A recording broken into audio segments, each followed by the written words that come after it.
তাহের সাহেব, এই তাহের হচ্ছে রয়ের লোক। এটা বলার পরে আসসালামু আলাইকুম। আপনারা জানেন যে গত 2 দিন আগে সাংবাদিক ইলিয়াস ভাই তার একটি ভিডিওতে জামাতে নায়েবে আমির ডাক্তার সৈয়দ আবদুল্লাহ তাহেরকে নিয়ে একটি মন্তব্য করেছিলেন যে তিনি একজন রয়ের এজেন্ট, এবং পরবর্তীতে আরেকটি ভিডিওতে তিনি বলেছিলেন যে এই নায়েবে আমির তাহের তার বাসায় বিগত সরকারের আমলের শেখ হাসিনার প্রেস সচিব ছিলেন সাংবাদিক নাঈমুল ইসলাম খান। তিনি তার বাসায় ছিলেন এবং তাকে ভারতে পালিয়ে যাওয়ার জন্য সাহায্য করেছিলেন। তার বাড়িতে নঈমুল ইসলাম খান, তার বাড়িতে ছিল নাঈমুল ইসলাম খান, তার বাড়িতে ছিল, এবং আবু তাহের সাহেব তাকে পালাতে সহযোগিতা করেছেন। প্রতিবাদ জানিয়েছে আমার একটা বক্তব্যে। সে বক্তব্য হচ্ছে, আমি বলেছি জামাতের যে নায়েবে আমির আছেন, ওই যে তাহের সাহেব, এই তাহের হচ্ছে রয়ের লোক। এটা বলার পরে তারা প্রতিবাদ জানিয়েছে আমার এই বক্তব্যের। আমি এটাকে খুব পজিটিভলি নিয়েছি, কারণ জামাত একটা সংগঠন, তাদের সাংগঠনিক একটা পদক্ষেপ থাকবে, এটা কোনো ব্যাপার না। আমি ওনাদের ওই ফেসবুক পেজেও, জামাত ইসলামের যে পেজ আছে সেখানে গিয়ে জামাতের লোকজনেরও বক্তব্য দেখেছি, কমেন্ট দেখেছি। আমার কাছে খারাপ লাগে নাই, ওনারা মানে খুবই বন্ধুসুলভ আচরণ করেছেন। তবে জামাতের কাছে আমার অনুরোধ থাকবে, যে অভিযোগটা আমি শুনেছি এটা তো আমার নিজের বানানো না, এটা আপনাদের ভেতর থেকে আমাকে জানিয়েছে। তার বাড়িতে নঈমুল ইসলাম খান, তার বাড়িতে ছিল নাঈমুল ইসলাম খান, তার বাড়িতে ছিল, এবং আবু তাহের সাহেব তাকে পালাতে সহযোগিতা করেছেন। এই ছাড়াও জামাতের আরও অনেকজনের ব্যাপারে এই বিষয় আছে। শামা ওবায়েদ বিএনপির সব তথ্য ভারতে পাচার করে।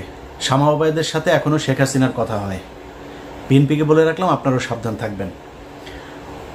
আমি যদি নাকি কোনো কথা বলি, ওই কথা বিএনপি বা জামায়াতের ক্ষতি করার জন্য না। জামাত ইসলাম যেটা করেছে, বিবৃতি দিয়েছে, কোনো সমস্যা নেই। আমি আমার কথা বলেছি, আমার এটা রেসপেক্ট রেখে বলছি। এটা নিয়ে তদন্ত করবেন, যদি আসলেই কোনো কিছু পাওয়া না যায় আমি তাহের ভাইয়ের কাছে আবার ক্ষমা চেয়ে নেব।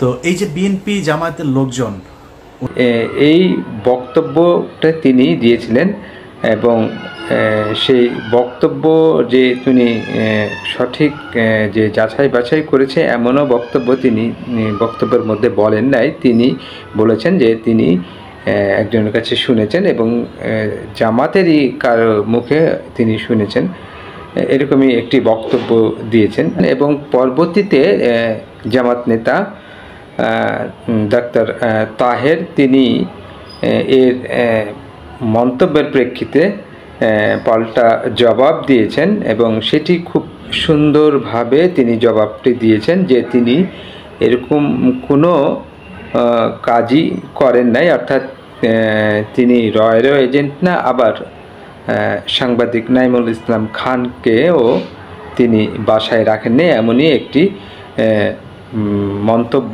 তিনি তার ভিডিওতে উত্তর হিসেবে দিয়েছেন। এবং সাংবাদিক ইলিয়াস ভাইকে যথেষ্ট সম্মান রেখে তিনি তার বক্তব্যগুলো দিয়েছেন, এবং তিনি এইসব বক্তব্য দেওয়ার আগে যেন তিনি ভালো করে যাচাই বাছাই করে নেন, এমন একটি মন্তব্য করেছেন। কারণ সাংবাদিক ইলিয়াস বহুল আলোচিত এবং অনেকের পছন্দের একজন লোক হিসেবে তিনি তাকে সেই সম্বোধন করেই তিনি বক্তব্যটি দিয়েছেন। বিসমিল্লাহির রহমানির রহিম। বিশিষ্ট ইউটিউবার জনাব ইলিয়াস হোসেন বিদেশ থেকে ইউটিউবের মাধ্যমে এই জাতির বিভিন্ন ক্রান্তিকালে উল্লেখযোগ্য ভূমিকা পালন করেছেন, সেই জন্য আমি তাকে ধন্যবাদ জানাই। এবং তিনি একজন অত্যন্ত জনপ্রিয় ইউটিউবার, সেই জন্য আমি তার প্রশংসা করি।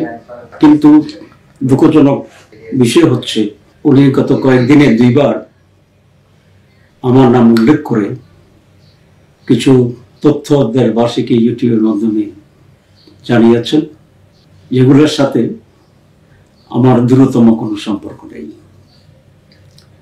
তিনি বলেছেন প্রথমবার যে ভারতের সাথে আমি বিশেষ সম্পর্ক রাখি, এবং দ্বিতীয়বার একেবারেই আমাকে রয়্যাল এজেন্ট উল্লেখ করে বক্তব্য রেখেছেন, এবং ওনার বক্তব্যে উনি বলেছেন যে উনি শুনেছেন এবং কেউ ওনাকে এই বিষয়টি বলেছে। ওনার মতো একটা গুরুত্বপূর্ণ ব্যক্তি, তার যেখানে মিলিয়নস অফ পিপল তার দর্শক আছে, শ্রোতা আছে, সেখানে কোনো বক্তব্য দেওয়ার আগে ওনার বিষয়টি যাচাই বাছাই করার দরকার ছিল বলে আমি বিশ্বাস করি। কেউ কিছু একটা বলেছে আর তদন্ত বা যাচাই বাছাই না করে উনি ইউটিউবে এটা প্রচার করে দেবেন, এটি সমীচীন নয় বলে আমি মনে করি, এবং এতে করে সত্যের অপলাপ হইতে পারে। এ বিষয়ে আমার বক্তব্য অত্যন্ত স্পষ্ট যে আমি ভারত বা নয়, কোনো বিদেশের কোনো গোয়েন্দা সংস্থার সাথেই আমার বিশেষ কোনো সম্পর্ক নেই, এবং আমি যে দল করি এটি অত্যন্ত উচ্চ নৈতিকতা এবং জবাবদিহিতার ভিত্তিতে পরিচালিত হবে। উনি জামাত ইসলামীকে তদন্ত করার কথা বলেছেন। আসলে তদন্ত করে সত্য উদ্ঘাটন করা এটা ওই ব্যক্তি বা সংস্থার দায়িত্ব যিনি নিজে এরকম তথ্য দেন। আমি আশা করি বিষয়টি উনি খতিয়ে দেখবেন, এবং যদি তিনি সুস্পষ্ট কোনো প্রমাণ না পান তাহলে বিষয়টি যে উনি সঠিক বলেননি সেটা ওনার ইউটিউবের মাধ্যমে উনি ওনার শ্রোতাদেরকে এবং জাতিকে জানাবেন। আরেকটি বিষয়ে উনি কথা বলেছেন যে বিশিষ্ট সাংবাদিক জনাব নাইমুর রহমান সাহেব 5 আগস্টের পরে আমার বাসায় আশ্রয় নিয়েছিলেন এবং ওনাকে ভারতে চলে যাওয়ার ক্ষেত্রে আমি সহযোগিতা করেছি। বাস্তব সত্য হচ্ছে জনাব নাইমুর রহমান সাহেবের সাথে ফিজিক্যালি আমার কখনোই দেখা হয়, সুতরাং আমার বাসায় থাকা তো কোনো প্রশ্নই আসে না। আর তিনি যে ভারতে পালিয়ে গেছেন সেই তথ্যটিও আমি প্রথম জানতে পেরেছি জনাব ইলিয়াস হোসেনের বক্তব্যের মাধ্যমে।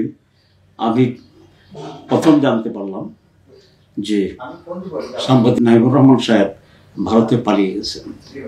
সুতরাং এখানে ওনাকে ভারতে পালিয়ে যাওয়ার আমি সহায়তা করেছি বলে উনি যে বক্তব্য রেখেছেন সেটি একেবারেই একটি ভুল কথা, ভুল তথ্যের মাধ্যমে করেছেন, এবং এটা সত্যের অপলাপ হয়েছে। ওনার মতো একজন গুরুত্বপূর্ণ ব্যক্তি যে কোনো বিষয়ে বা যার বিষয়ে হোক যখন কোনো কমেন্ট করবেন বা জাতিকে তথ্য দেবেন, এটাই নৈতিকতার দাবি যে তিনি বিষয়টি যাচাই বাছাই করবেন এবং সুস্পষ্ট প্রমাণ তথ্যের ভিত্তিতে সেটি বলবেন। আমি ওনার কাছ থেকে কমপক্ষে এই ধরনের নৈতিক আচরণ আশা করি, কারণ মিথ্যা তথ্যের ভিত্তিতে যদি সংবাদ পরিবেশিত হয় এটা মানুষকে বিভ্রান্ত করতে পারে, এবং এটা কোনোভাবেই এই দেশের বা দেশের মানুষের জন্য কল্যাণকর হতে পারে না। আমি রসুল আকরাম সাল্লাল্লাহু আলাইহি ইসলামের একটি হাদিস উদ্ধৃত করে শেষ করতে চাই। রসুল আকরাম সাল্লাল্লাহু বলেছেন, মিথ্যা বলার জন্য এটি যথেষ্ট যে কোনো ব্যক্তি কিছু একটা শুনল,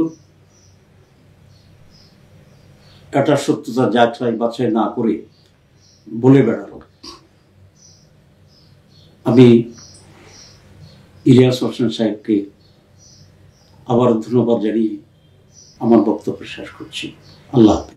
এবং আশা করছি যে তাদের মধ্যে যে ভুল বোঝাবুঝি বা সত্যতা যাচাই বাছাই সাংবাদিক ইলিয়াস ভাইও করবেন, এবং জামাতের পক্ষ থেকেও এর যথাযথ তথ্য তদন্ত করে তারপর তারা প্রকাশ করবে, এটি সবার দাবি। কারণ এতে মানুষ বিভ্রান্তির মধ্যে পড়ে। আশা করছি সবাই এর সঠিক তথ্যটা জানবেন তাদের মাধ্যমে। ধন্যবাদ সকলকে।